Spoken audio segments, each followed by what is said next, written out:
Hello, everybody. Welcome to the Buckeye Weekly Podcast. I am Tony Gerdeman, here as always with Tom Orr. Tom, how's it going? The daily lunchtime live show season arrived here a little before I was expecting, but this has turned into, we did a live morning show yesterday and now live Buckeye Weekly today. I can get used to this. I cannot. Well, the show will get crankier and crankier the longer we go, because it is lunchtime. So that may become an issue. And Kevin is behind the camera. He is the crankiest. So he is also in control of everything back there. So if at some point we just blink out, Kevin got hungry. But here we are at the Woody. Talk to the offensive line today. Always, as we say it every year, the best group to talk to is the offensive line, and I think that was the case again today.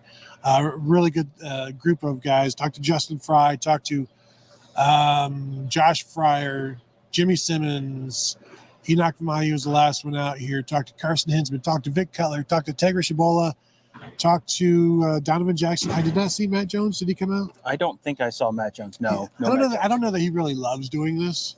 He's maybe got seniority and doesn't have to do it. He's got his 2,000 reps in. Well, and we've kind of already done the fun story with him where he restores older cars. So we've talked to him about that already. So, he may just kind of be like, yeah, you know what? Why don't you kids go do this? Grandpa's going to go ice his knees. He's going to go have an apple out in the backyard. So yeah, that's who we talked to today. We will discuss everything we heard and saw. If you guys have any questions, feel free to throw them in the chat. Kevin will then throw them at us. I did not get to talk to Justin Frye. You were over there with him. You talked to him. I'm going to assume he said, yes, absolutely. We now have 5 starters, and this is who they are. Absolutely. Yeah, and none of the other guys are even going to play. Wow. I was surprised by that. But no, in fact, that was not what he said. They're not completely locked in, but there's no indication that anything is really changing. So feels to me suspiciously like if they were more or less locked in at this point, this is a lot like what it would look like. I think this is, this may be a little bit like you're just sort of, these are probably going to be the 5 guys, but they're not quite where we want them to be. So you're this is a little bit of a psychological thing where you're trying to push them a little bit, but it sure does feel like it is going to be Jimmy Simmons at left tackle, Donovan Jackson at left guard, Carson Hinzman at center, Matt Jones at right guard, Josh Fryer at right tackle. I think we have a super chat, which is we'll get to right now. Yeah, Glasswing Butterfly was the super chat. Take Kevin out for lunch. Take Kevin out for lunch. Like a hitman? I was going to say take Kevin out. That's all I heard there. Yeah, I mean, Don't miss. Take Kevin out, then go have lunch. I think that's how I choose to read it. Maybe something lost in translation there, or perhaps poison him at lunch. Oh, no, we're not making 2 trips. 2 birds, 1 stone. Yes. And so thank you, Glasswing Butterfly, longtime friend of the show, longtime friend of Buckeye Huddle as well. Valued Buckeye Huddle member. Thank you. Absolutely. It feels like, I think the overall thing that I took from Justin Frye, I'm going to do the Justin Frye, Josh Fryer thing constantly. The offensive line coach, Justin Frye, I think the biggest thing I took from him was sort of the same thing I took from Carson Hinzman, which is like, they seem pretty confident. It feels like we have talked about the offensive line as the biggest question mark on this team. Some of them sort of directly said it, but the overall vibe is very much, we feel that we are ready to answer that question and answer that question in the affirmative, that yes, this offensive line can be what the team needs it to be to reach the goals. We'll get to Carson Hinzman and some of his. Carson Hinzman is he's the best. He is rocketing up my list of favorite Ohio State interviews. Just very unfiltered and interesting to talk to.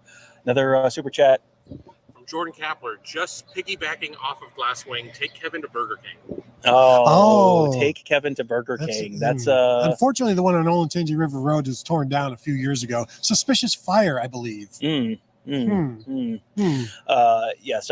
we'll take Kevin somewhere. I don't know. Impossible Whopper. Here we come. But I mean, was that kind of the vibe you got, that this was, there is a level of confidence in here that has not yet been is not on the same level of confidence that I think is on the message boards, and even some of us. I think I'm a little bit kind of want to see it before I believe it with the offensive line this year. But boy, I think my level of confidence is rising just because of the level of confidence that we're hearing from the players. Yeah, that absolutely. Talking to everybody, even the guys who are in the twos, like right now, Victor Cutler, Enoch Famahi, Tegra Shabola, speaking very highly of the way things are going. And these are guys who are not necessarily slated for a starting role, but are still very upbeat and very positive about how things are going. I can't remember if it was I asked Vic Cutler or Josh Frye about people. What do you say to people who say this is the weak spot of the entire team, basically? And it's just like, wait and see. You're going to see. And then somebody asked Josh Frye, at what point, have you proven that you guys aren't a question mark? He's like, yes, we have. Like in camp, you would see that they have proven that they feel that the confidence is very, very high. And that reflects the way Ryan Day spoke on Monday, and even maybe before then, about things are moving along pretty well. And we ran through so many guys. Maybe it was Carson Hinzman who said that things are more advanced than he actually expected at this point in terms of the offensive line as a whole. And it's a deep group, even though we agree the five are set. But it's a group that there's depth at each spot, and it's veteran depth as well, and also some young and up-and-coming depth, like Luke Montgomery at right tackle.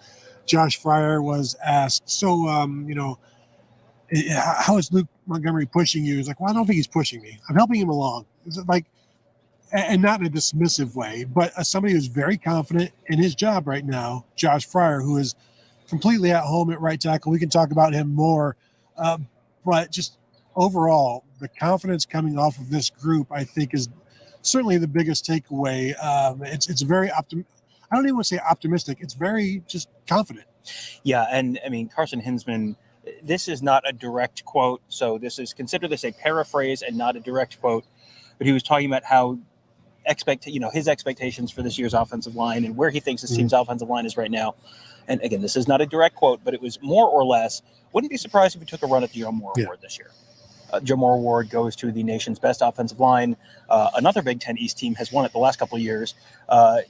So if Ohio State's offensive line is in the neighborhood of Michigan's offensive line, that I think would be one of the things that would really change my level of expectation for what this team could be this year. They have to do it on the field. And I'm still, I am going to be a little bit wait and see through the first few weeks of the season, because Indiana's defensive line is, Western Kentucky's defensive line, Youngstown State's defensive line. You're not, I want to see it happen against Notre Dame, Wisconsin, Penn State, but it is, I think, we talked on the way out yesterday about we should do like a level of confidence in this year's team and just like a daily update based on what we're hearing. And, this is the happy talk time of year. But, we also sort of have a sense for when it's just happy talk and when there's a very consistent level of, very consistent message on that kind of point. I feel like every day we're in here, my level of confidence in what this year's team could be ticks up another 1/10 of a point. Yeah, and we'll get to the super chat in 1 sec, but that confidence thing, well, it's just coach talk, it's player talk. When that is it, when that is happening, it's generalities. When there's legitimate confidence, there's specificity to it. And this is why I like this. And this is like Carson Hinzman talking about getting into the second level and getting a hand on the linebacker, and just the placement of his hands, like he's getting like really team talk into this, inside baseball. And rather than, oh yeah, we feel good, everybody's looking good, it's, we're getting better, it's that sort of thing. So super chat. Yes, from Billy Tuesday. As per Glass Wing's orders, people are still very concerned about lunch. If you've seen Kevin, I don't think it needs to be concerned about lunch. We appreciate the support. Well, here he comes. I really just wanted to get him out here so you could see his Miami Vice shirt. People are really concerned about what your hat is. They're like, Boston Braves, what is it? I said, I believe that would be the Brooklyn Dodgers. It would be the Brooklyn Dodgers, yes. Boston Bees. Boston, yes. Thank you, Kevin. Thank you for the super chat also. Thank you, Don Johnson. So let me talk about Josh Frye, because I asked him he left spring. He spent the entire spring at left tackle. He was Ohio State's starting left tackle, and he shows up and he's a starting left tackle in the first few practices of fall camp, and then he moves to right tackle. So I asked him, did you envision this once you got to the summer? And he said, I was hoping for it. And not that he's not comfortable at left tackle.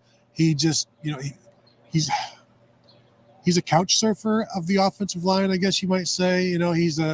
He's a vagabond. He's offensive line gigolo type. He'll just move around. Those are not all synonyms. But he's comfortable moving around. But he likes playing right tackle, and so he was fine with it. And it's like I said, it's something that he wanted.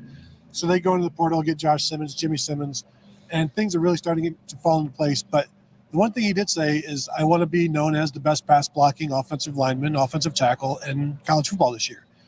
And he's also more than happy to do that at right tackle. He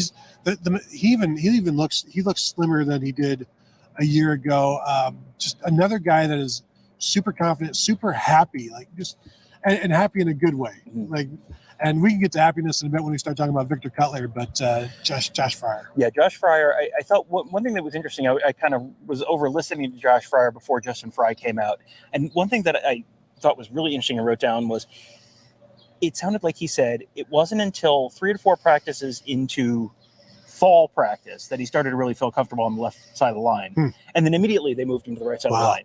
But that then gets you to the point where, okay, if your left tackle goes down, you can kick Josh Frye over the left tackle, and you put in whoever as your third best tackle in at right tackle, or he can stay at right and take Rich Roll to left, whatever it is. It just gives you a little more flexibility. But he is someone who, with the number of reps he got, he started against Indiana. He played against Michigan last year. This is all really useful stuff, because this is stuff where, okay, you've seen game speed now, because you're going against very good defensive linemen in practice every day. And everyone talks about, the challenge of going against this defensive line. And Carson Hinzman talked about the first snap of his first practice at center. He gets up to the line, looks up there and sees Mike Hall and Ty Hamilton across from him, and goes, oh, and then snaps the ball over Kyle McCord's head, which was a very funny anecdote. Justin Frye told him, it's baptism by fire today, just to warn you. Yeah. And it is. But getting those reps in practice is one thing. Getting those reps in a game is a whole different thing. Josh Frye, goodness, this is going to kill me. We need to give everyone, if they're giving Jimmy Simmons a new name, we need to give Josh Frye a new first name and last name, because this is too confusing. Fryer said he also calls Jimmy Simmons Jimbo. So that's an even better one. But I agree. This needs to go to the JT Barrett quarterback school of name changing, where Joe Burrow had to become John Burrow, and Tate Martell was Chuck, and Dwayne Haskins was Ross, because as JT Barrett or as Joe Burrow said, it's the worst name I could think of. So that's why we gave him that name. Super chat. Ryan Dawes, favorite interview today? Carson Hinzman. Yeah, he's awesome. And I wanted to ask him, and I got beat to this, because Josh Frye said, I like to make fun of his Wisconsin accent. And then at the end, I think Doug Maurice asked him about it, because I didn't hear it. I wasn't picking up on it. Not at all, no. And then somebody mentioned, have him say coach. And he's like, oh, coach, and then he really gets into the whole Wisconsin accent. And then you have poor Jerry Emig, the SID from Minnesota, getting upset and offended, everybody laughing at the accent.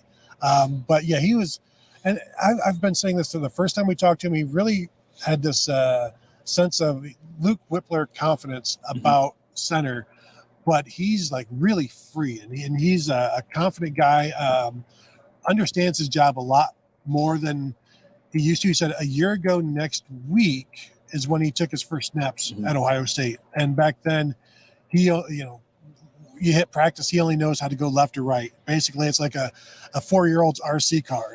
In order to go left or right, you have to hit reverse, and you can only go forward.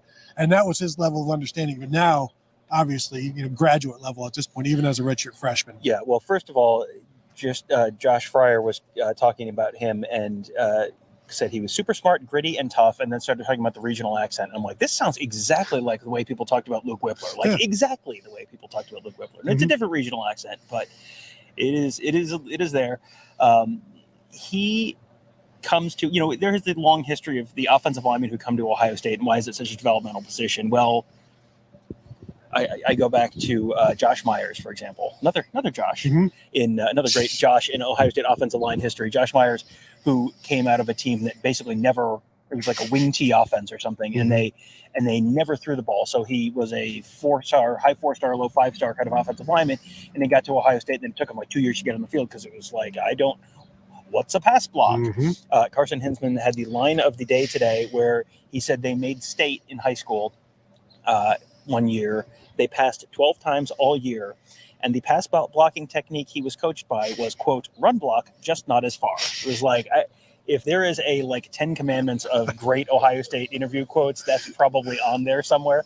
Pass block, just not as far. Of course, the illegal man downfield penalty, the reason for that. That was an all-timer. But it's amazing to me that someone who has come from pass block, just not as far, and who just started playing center this spring, he started playing center. That became a real conversation when Luke Whippler left. And I think Luke Whippler leaving caught the coaches off guard. It certainly caught Carson Hinzman off guard. He said that's when it started to feel real. And he said it was really tough. The offseason was tough. The spring was tough. But, by getting that baptism by fire that we talked about earlier, okay, you're going up against these offensive linemen or these defensive linemen that are the level of the guys that Ohio State has. This is a very sink or swim thing. And they haven't sunk yet. So that feels like, okay, it's going to be a learning curve. He is not necessarily going to be the Remington Award winner this year.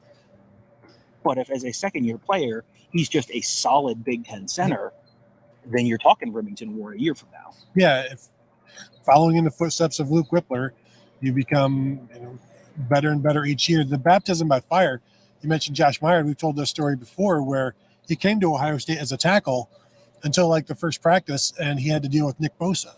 And he's like, okay, now I'm a guard. Respectfully declined. Yeah, and so it's like you just kept moving inside. But you find your level, basically, and you find your spot. Carson Hinzman, I think, started out as a tackle and quickly, found a spot that suits him really well. He was a great interview. Victor Cutler was also a really good interview today. Just talking about one of the last things he said is, a year ago, I never would have pictured myself here to think that I could play at Ohio State.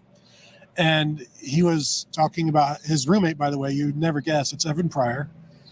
Interesting. Okay. But, the AP poll comes out Ohio State's third, and you got a guy who is I'm playing on, he's basically said, I sat there and I was thinking, I'm playing on the number 3 team in the nation.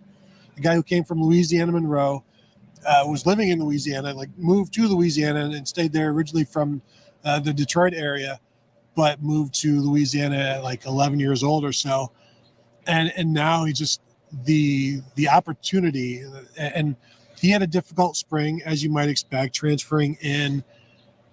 Basically said, I had too many distractions going on. There's some stuff at home that was personal life that he was dealing with.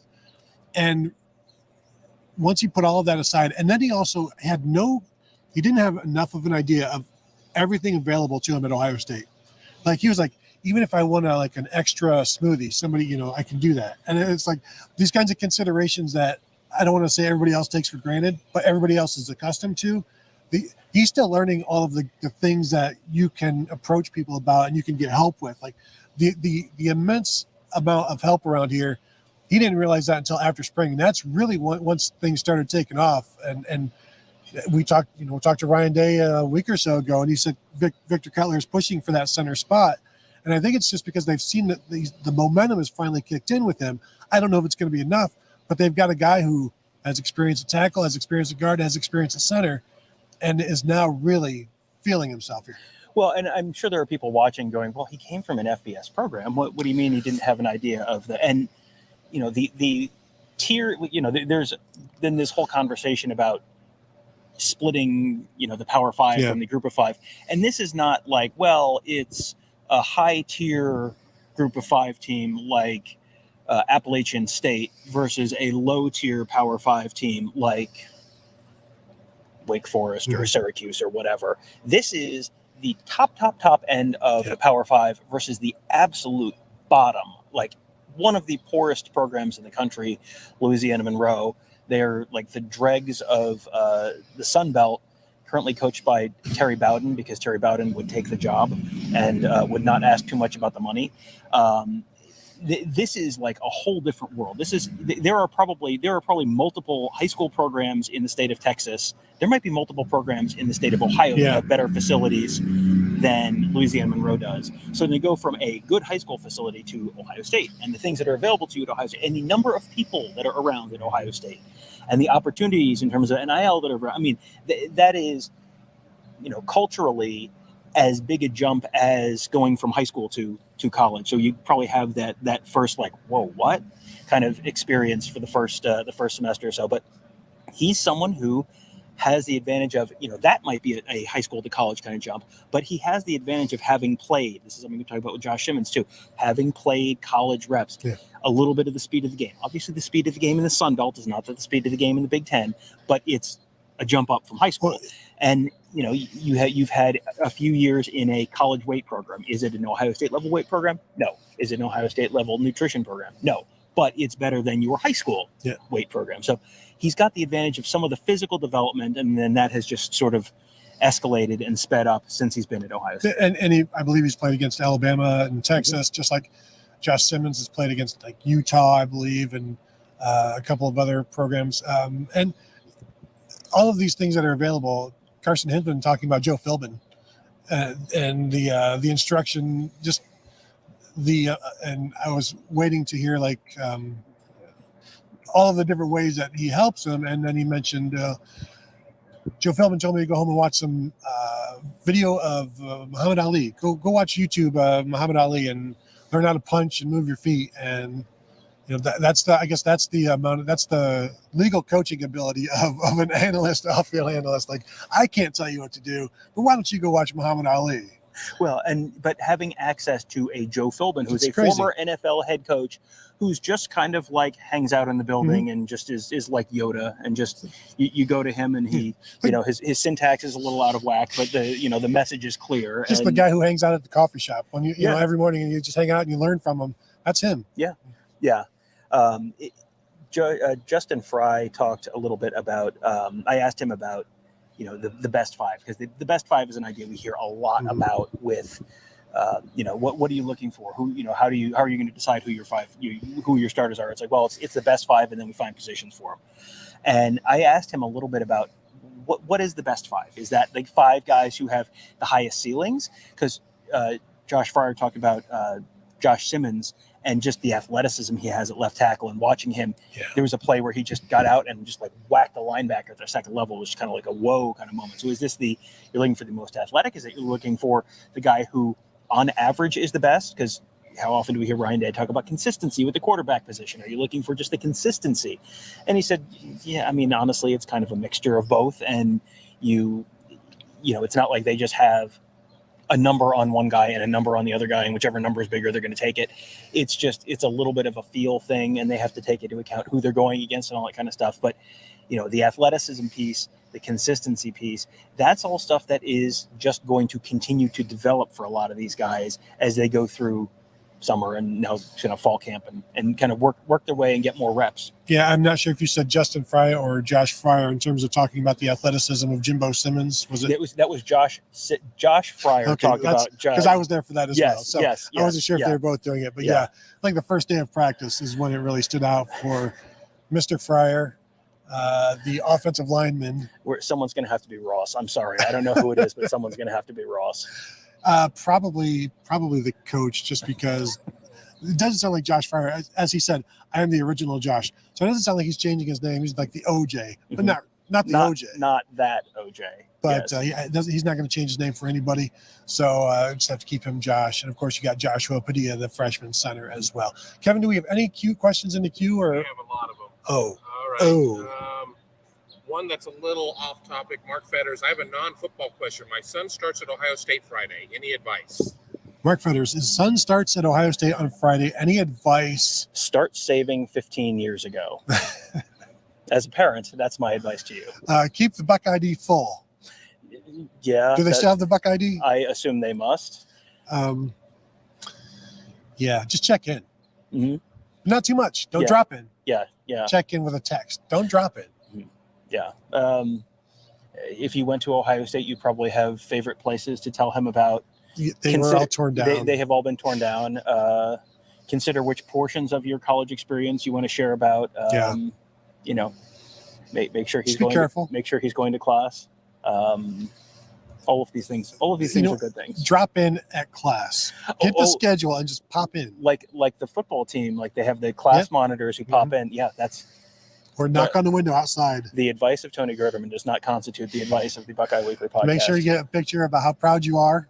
First class. That sort of thing outside the building. Sign that says first day of 13th grade. Yeah. Mm-hmm. Kevin Wise, is Trey LaRue in the picture at all for offensive line?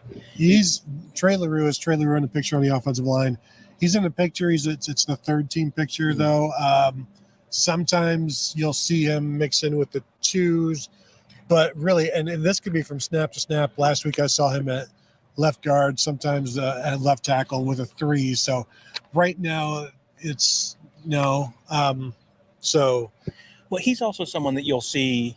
I think he was a regular on the field goal and PAT team last year. I believe he was out there with that group. So he'll play. If he plays a lot of snaps, I would assume that's going to be the majority of where you see him this year. But you'll also see him later in games as well. By the way, I asked Tager Shabola, would you be able to wear the 41 jersey as the extra tight end in the Bison package? He said, "Oh yeah, I can wear that." Kevin, son of Sarek. October 7th, Maryland at 3:30 on Peacock. Seriously? Yeah, welcome to the brave new world of lots of TV money for the Big Ten. And that's a good thing because it keeps the Big Ten at the top of the sport and provides for all of the shiny facilities that everyone's enjoying and all of that. Yeah, you're gonna have to deal with some new stuff. You're gonna have to find a live stream or find a Peacock subscription for $5 a month or whatever it is. It's none of this was done with fan convenience in mind, to put it that way. Yeah, and the majority of fans, all they have to do is sign up, pay $6, and then cancel it, and you'll be fine. But I'm just thinking, like my mom, who still is one of the 7 people without internet. Kevin's mom, like they'll never see it. They won't be able to find it. They'll be, clicking around and must be a bye week, that sort of thing. Well, Paul and Jim will take care of you, and Matt Andrews. You can always get it on the radio. You can always go to a sports bar or something like that. Go to a friend's house. Send my mother to a sports bar. Thank you. Well, she has friends, right? You go to a friend's house. You can make it work. Someone in Henry County must have the internet by now. I know it's like 30 years behind, but it's got to be somewhere up there. Henry County is as online as you are at a bagel store. Kevin. All right, next, Chad. Did you say it is America Online? Who will break out that's currently under the radar? Who will break out who is currently under the radar? Tom, you do offense, I'll do defense. All right, so I guess the question is, what constitutes under the radar? Does a player who has yet to play a game or a snap in college constitute under the radar? Carnell Tate. Is Carnell Tate under the radar? Is Brandon Innes under the radar? You're looking at guys who were all among the very best players in their high school classes. So what does under the radar mean in this context? I think you're going to see a couple of those young wide receivers. I think you have an opportunity to maybe see a Jelani Thurman get some kind of snaps. Not a ton, but I think you're going to see him. I think he has the opportunity, if the blocking piece gets there, I think he has an opportunity because of his just skill and size and speed to make a play or two on offense that you kind of go, oh, wow, that, this is someone who's going to be a thing moving forward. And I gotta say Luke Montgomery, because Luke Montgomery is, he's not, there's no indication that Luke Montgomery is going to start this year. I don't think, you have heard his name in that conversation, but I don't think there's actually really a chance he's going to start. Certainly not at the beginning of the year. You get to week 10 and someone gets hurt, maybe. But, if, to me, a true freshman getting significant numbers of snaps on the offensive line even if it's just in the second half against Rutgers and the second half against Youngstown State, that to me would constitute a breakout, but I don't know if that would constitute a breakout to everyone. The answer is Evan Pryor.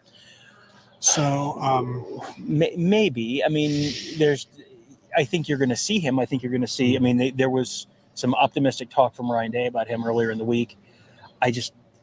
There's a lot of guys there. How many? Yeah, there's a lot of guys you got to climb over to get to the point where you're getting. He may be someone who is like Jelani Thurman, where you see, and his may come a little earlier in the games, but you have limited opportunities to see him, but he makes the most of those opportunities. Yeah, I wonder if it'll be like a DeMario McCall 2016, where you get the fourth quarter snaps. I think there'll be more of him than that, but I don't foresee like a series of Evan Pryor. I think it's you mix him in and you have some things for him. Maybe sometimes it's a decoy, sometimes it's just you want the defense to pay attention to him because you're doing something else. But I think he's capable of many different things. Defensively, at this point, Tom, and almost we talk about Kenyatta Jackson so much, we've already put him on the radar. So I think that is that's an easy one. Yeah, Kenyatta Jackson, C.J. Hicks, Sonny the Styles. There's no. It's all radar. You can't fly too close to the ground, too close to the water to disperse that radar. With Jackson, I just think that there's a lot of guys that mix in, and if he will be one of those on the defensive line. I still want to see something from Jahad Carter. And he's not under the radar because he's a starter, but like we hear good things about everybody and they're making plays. I would like to see that from the free safety. That way you'll have a pretty good idea. Cam Martinez continues to play well, and I know Buckeye fans, a lot of them don't want to hear that. So there's some there. Anybody else? Caden Curry, I don't want to forget. Ryan Day mentioned Caden Curry the other day when talking also about when asked about Kenyatta Jackson, I believe. So the fact that he's talking about him again, I think is good. And those guys will all be in the rotation there. Kevin? All right. Another one from Son of Sarek. Will the 2023 O-line be better or worse than the 2021 defensive backs? 2021 defensive backs. So I'm inflating my seasons here. So that was the Bryson Shaw at safety, and Denzel Burke is a true freshman. Is that Seven Banks and Cam Brown mixing in? Yeah, I think that was you. I was going to say that was the year Cam Brown was hurt part of the year. But that's Seven Banks was hurt, I think, part of the year. Ronnie Hickman, the strong safety that year. And Proctor started out but got hurt, yes, so then it was Bryson Shaw. I mean, I think you're gonna be, if the offensive line can stay reasonably healthy, if you have no more than 6 guys who are starting a game on the offensive line this year, I think the offensive line this year is going to be substantially better than the defensive backfield that year. Yeah. But that was a year where the top level of the talent wasn't incredible. And also you had a lot of guys hurt, so you were getting into the depth. If you get into the depth of the offensive line, you may have a similar type of season to that from that unit. It's just a matter of the more we talk to guys, the more we're around this fall, the more I think the ones are going to be fine. And then when you get too far into the twos, that's where you're going to maybe have some issues. Was it Carson Hinzman that said they feel better now than they did last year at this time on the offensive line? Which really, yeah. It was something to that effect, and it was pretty shocking. Yeah, that was the part of that quote that ended with the Joe Moore thing. Yeah, the optimism in here is not what I would expect based on where I expected this team to be coming out of the spring. Because coming out of the spring, Ryan Day was openly concerned. Yeah. Like openly concerned about the offensive line. I think bringing in Josh Simmons gives you gives you a potential answer that was not here in the spring.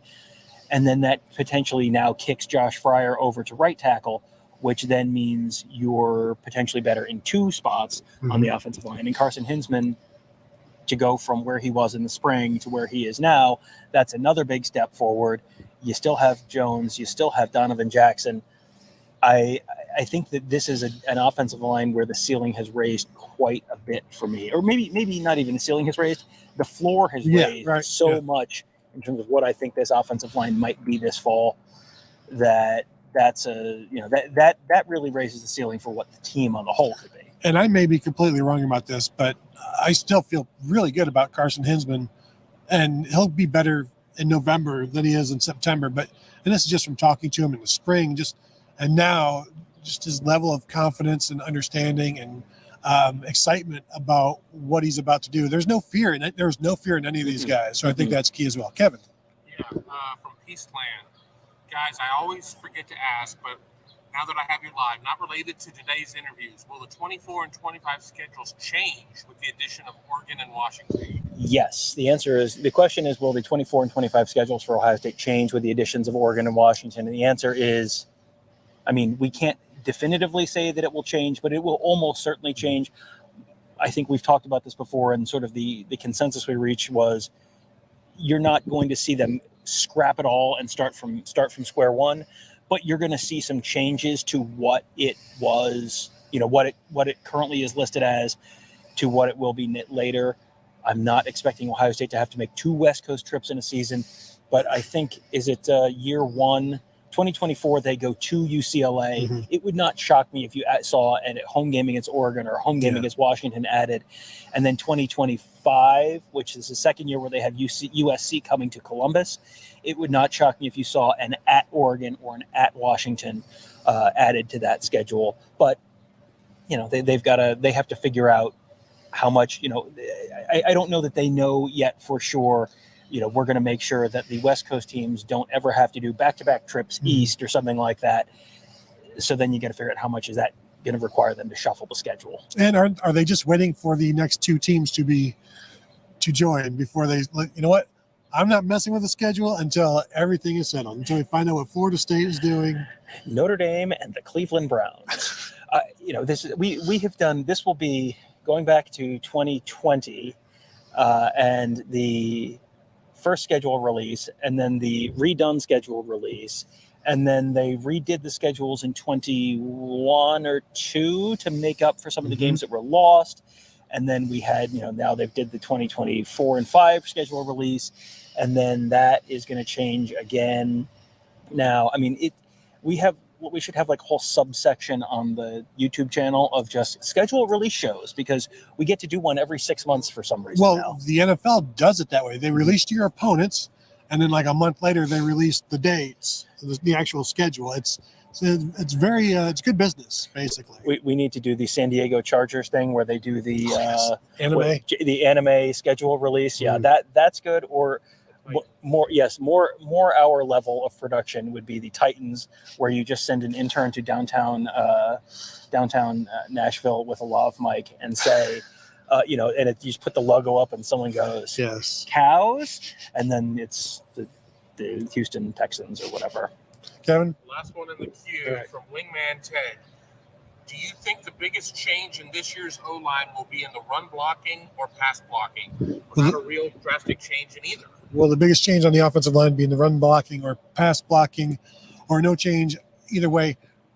They seem confident in both. The run blocking, I asked maybe Tegra about it, and everything is looking good. I asked Ryan Day about it yesterday in terms of the running game, and there are no concerns there. And not that they're where they need to be yet, but he said it's one of those things you can just tell. Like, you can, obviously the film will tell you, but just watching it, you can tell if the running game is going to be there. And the more he talks about the offensive line, the more confident he gets. But when you talk about the pass blocking, I saw some quarterbacks didn't have much time to throw the ball the other day, and so I don't know if they're ahead that way.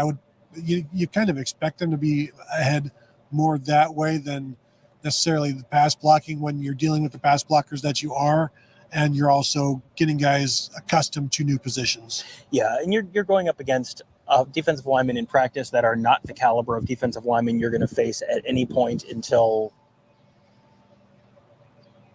December 31st. I mean, you're gonna go a ways into this year before you're facing pass rushers, especially edge rushers of the caliber of Ohio State. So it'll probably be better in games than it is on the practice field in a lot of cases. I do feel like some of the reaction to last Friday's practice was a little overblown. Yeah. Oh, yes, for sure. I think everyone has. I walked out of that practice thinking, okay, this is better than I thought it was going to be, and I think a lot of people saw some of the reactions to that and thought, oh no, this is going to be like Chernobyl but worse in an offensive line form. And I think if they have multiple injuries to the offensive line where you're playing three of your backups, like, yeah, okay, I think we can have that level of concern. The top five feels like it's going to be okay. So maybe this is everyone take a deep breath in through your nose, out through your mouth. It's going to be okay, I think. Maybe. Kevin, so that was it? All right. Tom, do you have anything else before we get out of here? No? No. Okay. Perfect answer. I want to thank you all for joining us on a Tuesday afternoon live. Of course, want to invite you all to join us at BuckeyeHuddle.com. Become a member. Say hello to us there. We are there chatting on the message boards, talking about the team, all sorts of things like that. Recruiting, obviously, is always a topic, of course. Find us at youtube.com/BuckeyeHuddle. If you're watching this right now, go ahead and hit that like. Go ahead and hit the thumbs up, subscribe, all that good stuff. That helps other people see us as well, so that you don't have to watch us twice. You don't have to watch the same video twice. You can just watch it once, unless you want to watch it twice, which is fine. Also, you can find us at facebook.com/BuckeyeHuddle. So thank you all for tuning in, and we'll talk to you guys later.